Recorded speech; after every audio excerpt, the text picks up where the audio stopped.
Now, example 2.2. Obtain the equations of motion for constant acceleration using method of calculation.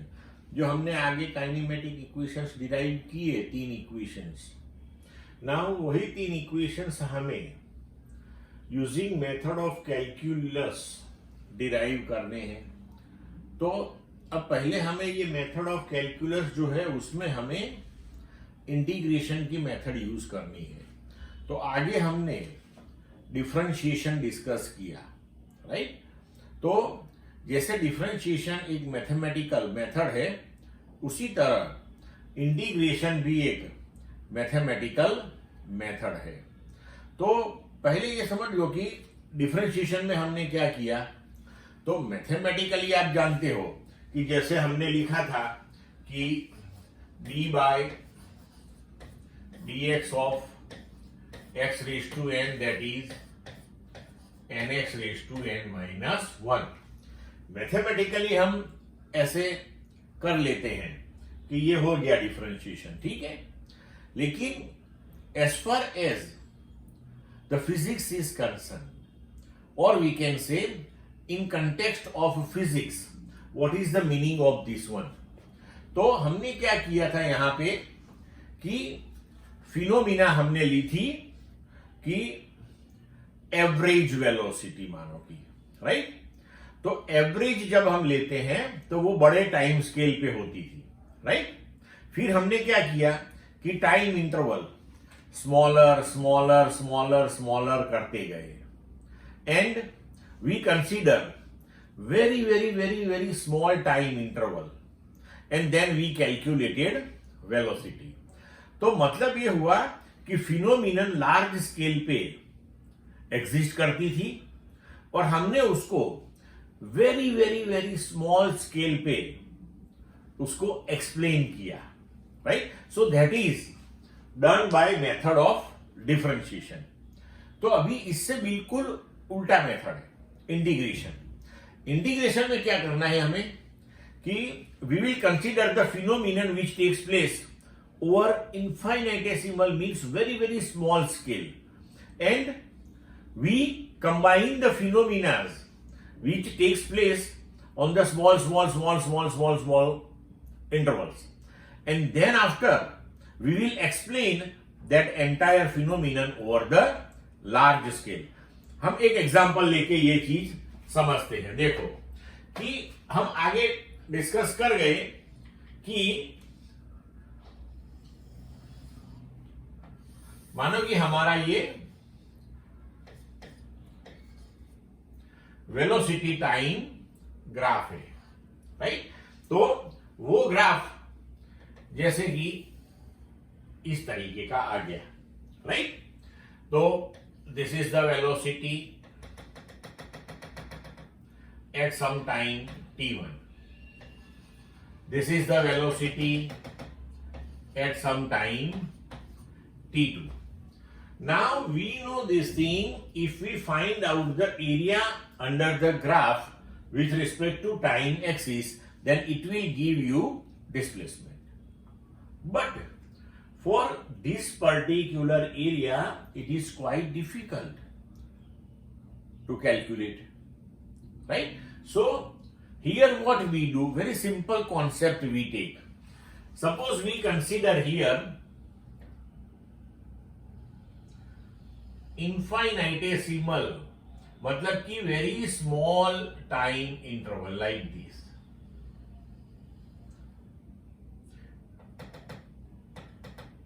तो ये जो time interval है वो हमने मानो कि ले लिया डेल्टा टी, ठीक है. तो अभी ये एरिया हम फाइंड आउट कर लेते हैं. तो ये जो स्ट्रिप है उसके लिए ये हो गई विड्थ डेल्टा टी, और यहां पे हम बोल सकते हैं कि velocity that is almost constant. तो ये पार्ट हो गया अपना v. अगर हम v इंटू डेल्टा टी करें तो ये स्ट्रिप जो है उसका एरिया मिल गया हमें, राइट. तो area of this particular strip वो आपको क्या देगा, So it will give you displacement during time interval delta t. तो अब हम क्या करेंगे कि ये जो पूरा एरिया है, मानो कि यहां से हमने ये पॉइंट ए लिया और ये पॉइंट बी लिया, तो ये जो कर्व ए बी है उसके नीचे का पूरा एरिया है, उसे हम ऐसी कई थीन स्ट्रिप्स में डिवाइड कर देंगे। ठीक है, फिर हर एक के लिए हम ऐसे स्ट्रिप एरिया फाइंड आउट करेंगे, फिर हम सब का समेशन करेंगे ए टू बी, मतलब कि ये सब करेंगे तो हमें ये पूरा एरिया मिल जाएगा ऐसे। ठीक है बच्चों, तो अब ये हमें करना है, तो मेथड तो काफी लंबा हो जाएगा, ऐसे छोटी छोटी स्ट्रिप्स लेते जाएंगे, एरिया फाइंड आउट करते जाएंगे, फिर उसका समीशन लेंगे। तो आफ्टर ऑल हम यहां पे लिख क्या सकते हैं कि जो डिस्प्लेसमेंट है दैट इज इक्वल टू, तो v into delta T, small time interval delta T में जो डिस्प्लेसमेंट हुआ वो, तो पूरा एरिया अगर हमें फाइंड आउट करना है तो हम क्या करेंगे, ये सभी स्ट्रिप्स का एरिया लेके, मतलब कि ये सब का समेशन करेंगे हम, राइट। तो टोटल डिस्प्लेसमेंट मिल जाएगा हमें, तो sigma v delta T I equal to 1 to n, so हम यहां पे लिख सकते हैं V I delta T, right. अब यहां पे हम टाइम इंटरवल जो है वो अगर बहुत बहुत बहुत बहुत छोटा, मतलब वेरी स्मॉल ले लें, तो हम लिख सकते हैं कि displacement that is limit delta T tends to 0 sigma I equal to 1 to n V I delta T, right. तो ये जो कैलकुलेशन मेथड है वो मैथमेटिक्स में, कैलकुलस में इंटीग्रेशन से सॉल्व किया जाता है, राइट। तो उसको सिंबॉलिकली ऐसे दिखाते हैं कि इंटीग्रेशन v dt। अब इंटीग्रेशन हमें कहां से कहां तक लेना है, तो टाइम इंटरवल जो पूरा हमने कंसीडर किया हुआ है वो t1 से t2 का, तो ये हो गया t1 से t2, ऐसे लिखते हैं। अब इसको पढ़ते कैसे है कि ये जो सिंबल है वो इंटीग्रेशन का है, डू इंटीग्रेशन ऑफ, इंटीग्रेशन अब किसका करना है, तो कि of velocity with respect to time, right. और ये जो t1 t2 हमने लिखे उसे बोलते हैं इंटीग्रेशन की लिमिट्स, t1 को बोलते हैं लोअर लिमिट और t2 को बोलते हैं अपर लिमिट। ठीक है, मतलब कि हमें वेलोसिटी का with respect to time integration करना है, एंड ये इंटीग्रेशन हमें टाइम इंटरवल t1 से स्टार्ट करके t2 के बीच में करना है। तो अब इंटीग्रेशन का कॉन्सेप्ट पता चल गया कि स्मॉल स्मॉल इंटरवल पे फिनोमिनन होती है, हम उसको कंबाइन करते हैं और फिर उसको लार्ज स्केल पे एक्सप्लेन करते हैं।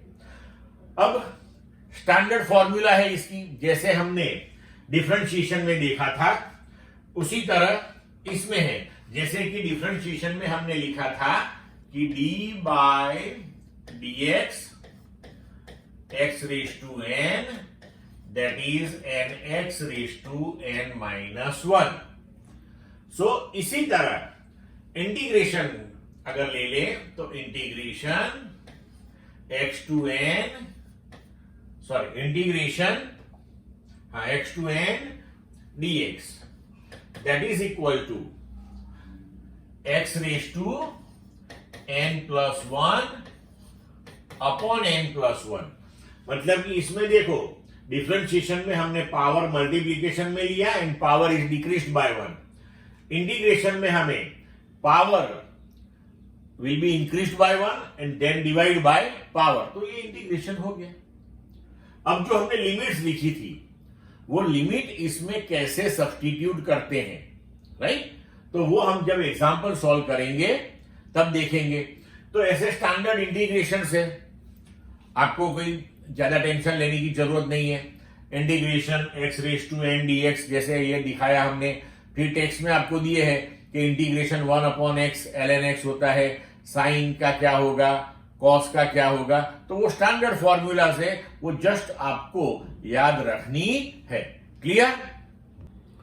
अब देखो कि इंटीग्रेशन और डिफरेंशिएशन ये ऑपोजिट प्रोसेसेस है, जैसे कि स्क्वायर और स्क्वायर रूट।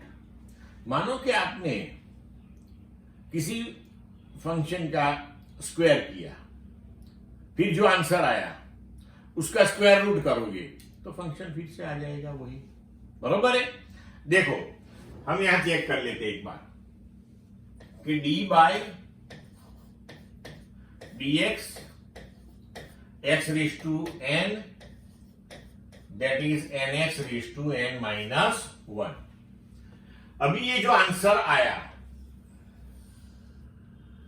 उसका हम मानो कि इंटीग्रेशन करते हैं, तो integration n x raise to n minus 1 dx, ठीक है। तो एन कांस्टेंट है, तो ये हो गया n integration x raise to n minus 1 dx। आप कांस्टेंट को इंटीग्रेशन के बाहर लिख सकते हो। So this is equal to n, now power will be increased by 1, तो n minus 1 plus 1 and then divide by power, so n minus 1 plus 1, तो ये हो गया n x raise to n upon n, तो आपका answer हो गया x raise to n।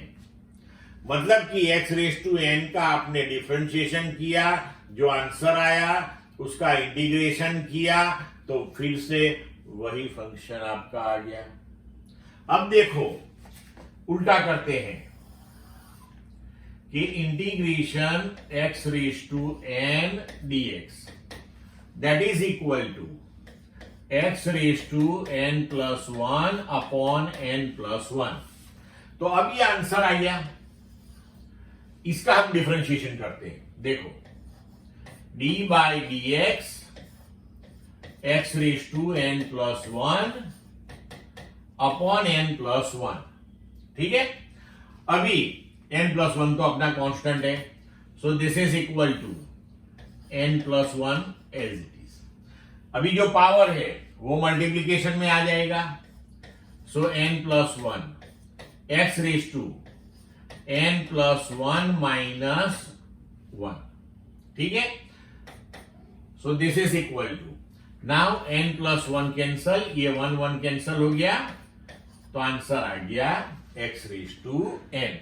तो x रेज टू n का हमने पहले इंटीग्रेशन किया, फिर जो आंसर आया उसका डिफरेंशिएशन किया, तो फंक्शन फिर से आ गया। मतलब कि ये दोनों एक दूसरे की ऑपोजिट प्रोसेसेस है। तो ये हम जब समझते हैं तो इससे हमें क्या बेनिफिट होता है।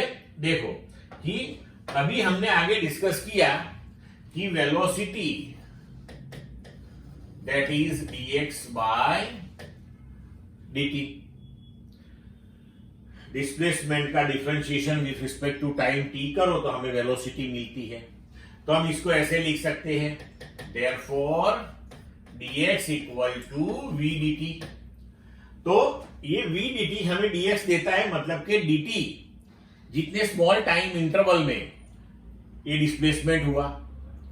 तो अब पूरे टाइम इंटरवल में अगर हमें डिस्प्लेसमेंट फाइंड आउट करना है तो हम integration dx t1 to t2 that is integration v dt t1 to t2, sorry यहां पे x1 टू x2, ठीक है।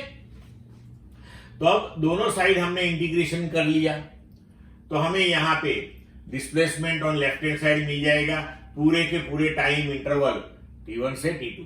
मतलब कि x का differentiation with respect to time t करने से वेलोसिटी मिलती है, तो अगर वेलोसिटी का with respect to time integration करने से हमें डिस्प्लेसमेंट मिलेगा। Same thing acceleration that is dv by dt, therefore dv equal to a dt. अब वेलोसिटी का differentiation with respect to time t करने से एक्सेलरेशन मिलता है, तो हम एक्सेलरेशन का विद रिस्पेक्ट टू टाइम अगर इंटीग्रेशन करें तो integration dv that is integration e dt, हम यहाँ पे लिमिट्स लगा दें तो गिवन टाइम इंटरवल पे हम एक्सेलरेशन का अगर इंटीग्रेशन करें तो हमें वो टाइम इंटरवल के लिए वेलोसिटी मिल जाएगी।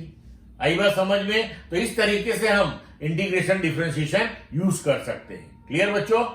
चलो अब हम डिस्कस करते हैं example 2.2। Obtain equations of motion for constant acceleration using method of calculus. So by definition we know acceleration that is dv by dt, so dv equal to a dt। अभी मैंने बताया आपको। अब एक्सेलरेशन का with respect to time t हम integration कर ले तो हमें वेलोसिटी मिलेगी।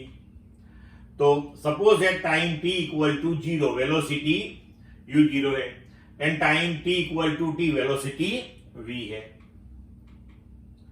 तो अब दोनों साइड हम इंटीग्रेशन करते हैं।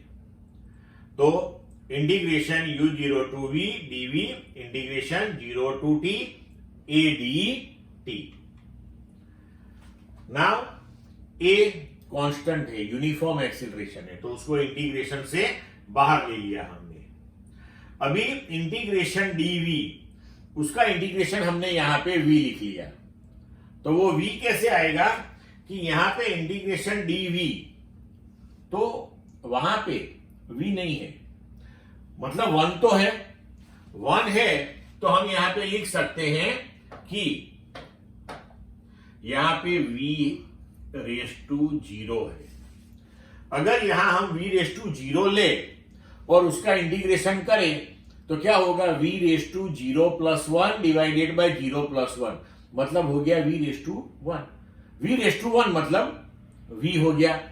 तो ये जो इंटीग्रेशन dv है उसे हमने डायरेक्टली v इस तरीके से लिखा।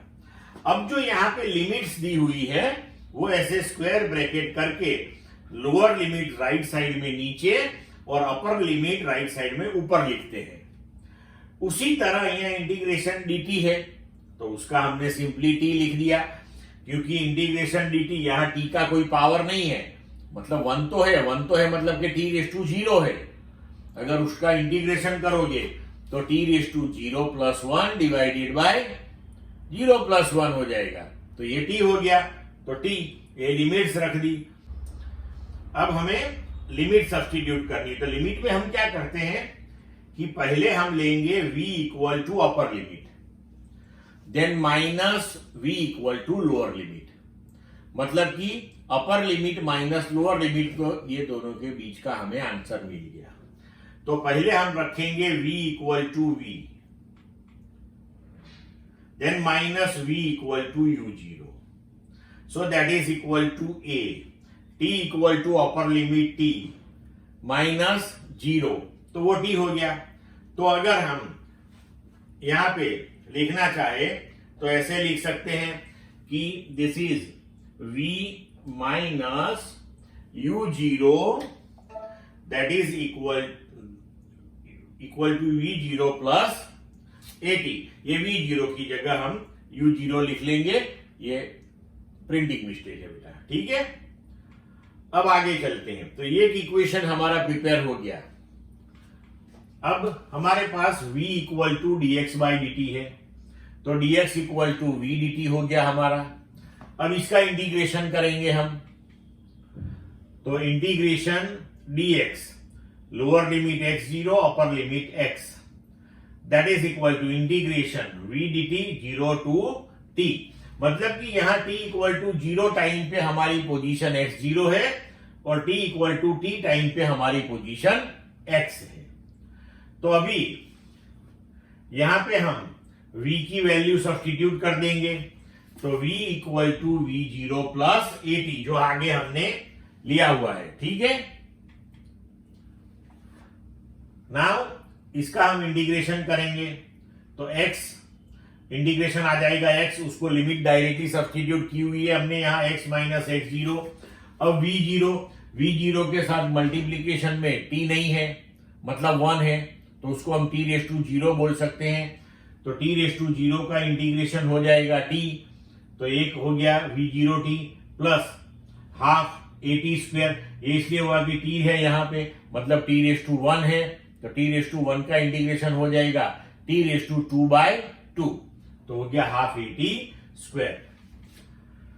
सो x equal to x0 plus v0t plus half at², ये हो गया हमारा दूसरा इक्वेशन।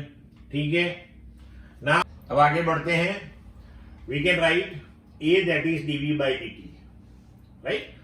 तो अब हम इसको dv/dx इंटू dx/dt लिख सकते हैं, तो ये आफ्टर ऑल dx कैंसिल होकर dv/dt हो गया। अब dx/dt वो हमारा वेलोसिटी है, तो v लिख लिया, तो v dv/dx। So we can write here v dv, ये v dv, a dx। अब दोनों साइड पे इंटीग्रेशन कर लो, तो integration v dv limits v0 to v, that is equal to integration x0 to x a dx। अभी acceleration जो है वो कांस्टेंट है आपका, यहाँ पे वेलोसिटी जो है उसका हम इंटीग्रेशन करेंगे तो वो आ जाएगा v²/2। अब v² जो है उसको लिमिट रखेंगे, तो v² v equal to upper limit v, तो v² v equal to lower limit v0, तो v0²/2 a, राइट। ये कांस्टेंट है, उसको बाहर ले लेंगे, तो इंटीग्रेशन dx हो गया x के लिए अपर limit x, lower limit x0, सो x माइनस x0, तो v² that is v0² plus 2ax minus x0। तो ये हो गया हमारा थर्ड इक्वेशन। क्लियर। तो मेथड ऑफ कैलकुलस से हमने तीनों इक्वेशंस यहां पे डिराइव कर लिए। ठीक है बच्चों।